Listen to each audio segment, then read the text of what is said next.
If your tenant will not allow you to carry out your periodic property inspection, start to get weary. Every time you call, you send email, you send text messages, they're dilly-dallying, they're playing games. Is it that they're out of town, they traveled? Sometimes they won't even respond to your calls, they will not reply your messages, they will not reply your emails. Start to get very, very uncomfortable. This tenant causes serious damage everywhere you turn in the property, damage everywhere. And this would set the landlord back by around £15,000. You can imagine.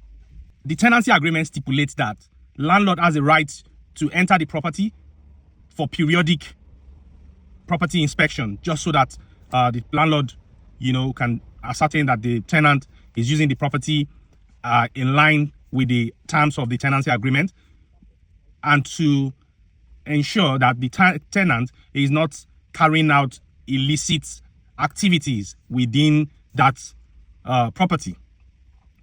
And this particular tenant will not allow the landlord's agent, landlord's representative to carry out legitimate periodic property inspection.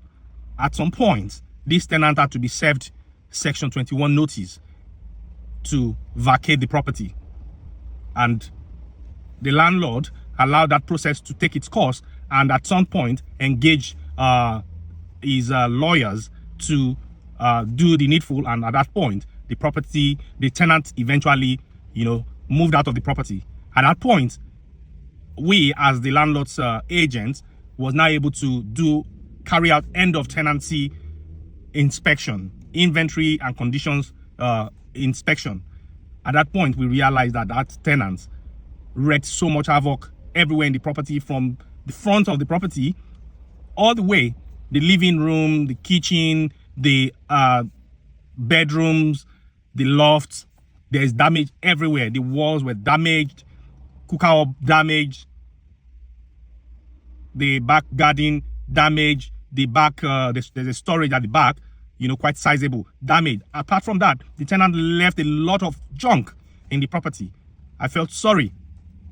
At this point, we had to protect the landlord's interest. We got a builder to quote for removal of the rubbish that the tenant left behind, and then gets the cost of making good and replacing everything that was damaged in the property. And this amounted to around £15,000. I mean, of course, we got competitive quote as well, and it was almost the same amount that 3 builder quoted.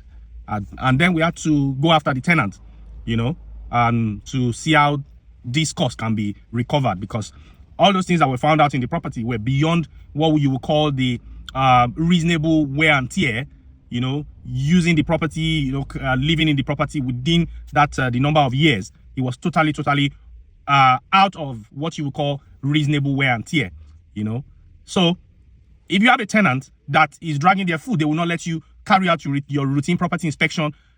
You need to take some drastic steps. I mean, the law, even though the tenancy agreement says you give the tenant 24 hours notice, you can't just barge into the property like that, But then you need to get expert, advice on what next you need to do to ensure that your property is being used in line with the terms stated in the tenancy agreement. I hope this has been helpful. And my name is Babatunde, and I'll see you in my next video.